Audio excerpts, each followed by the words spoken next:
What the hell is going on? WorryWart here. Why worry? I'll do it for you. Take a minute, please, to like and subscribe and share out on your favorite social media platform of choice. It would help me immensely. I have no social media other than YouTube.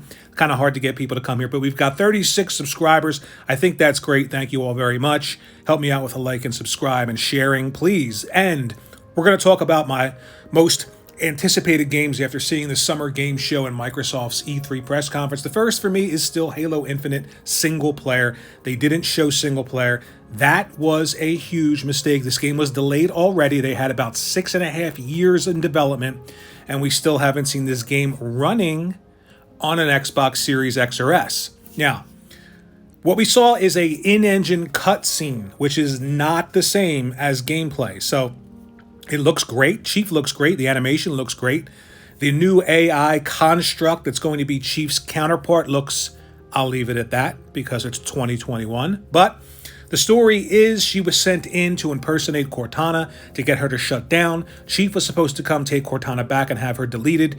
She thinks Chief did that. Chief has no memory of this. So in between Halo 5 and the beginning of this game, something happened. We don't know. Will we find that out in this game? I hope so, because the story has to be great in this game. This cannot be a tacked-on single-player game, and something else it can't be. It can't be episodic. They can't say, we're going to give you 6 hours and then keep subscribed to Game Pass because the other 6 hours is coming next month or a month after that.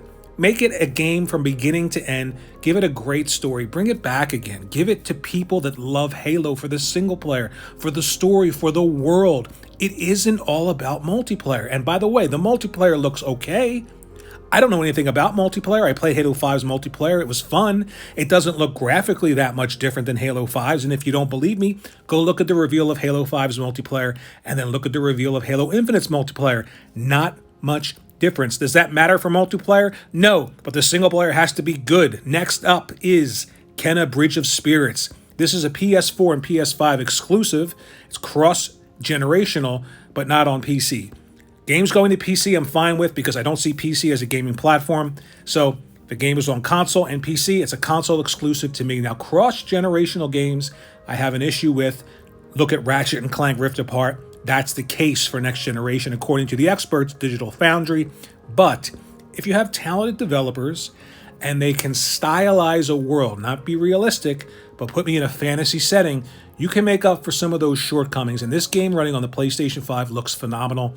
It's an open world, Zelda-esque adventure title with a main protagonist that's brand new, something I can identify with, an emotional connection, a story.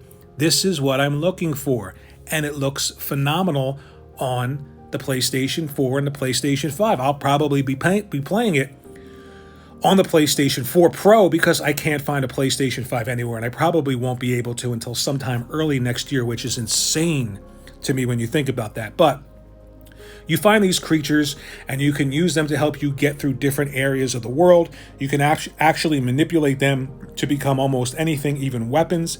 Think Pikmin on the Nintendo, if you've ever played that, the Nintendo IP called Pikmin, where you utilize them to move objects out of your way to get to other areas. You can manipulate them any way you want. It looks like this is going to be woven heavily into the gameplay of Kena Bridge of Spirits, and I, for one, am excited to play this game. I want to learn more about the story, more about the world. This looks like what Fable may look like, because I don't know that they want to go too realistic with Fable because it's a fantasy world. So somewhere in between this would be great.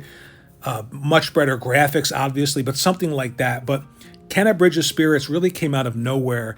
It's sort of this little indie title, but man, are they putting a lot of work into this game, and it deserves all your attention. So the number 2 game I'm most excited about after Halo Infinite single player is Kena Bridge of Spirits. What's up next? In my opinion, there was a phenomenal showing for Psychonauts 2. The first game did not find success, but was so creative, and it needed money to sort of expand the game. The scope needed to be bigger. The world needed to be bigger. The characters needed to be bigger. Everything looks the way it should in this game. The open world, there's an environment here that looks like you can explore in it, like an action platformer, and I hope that that's true. Now, there aren't any words if there's weapons or anything like that, but in the original game, you had all these psychic powers that helped you get from different areas. It looks very creative.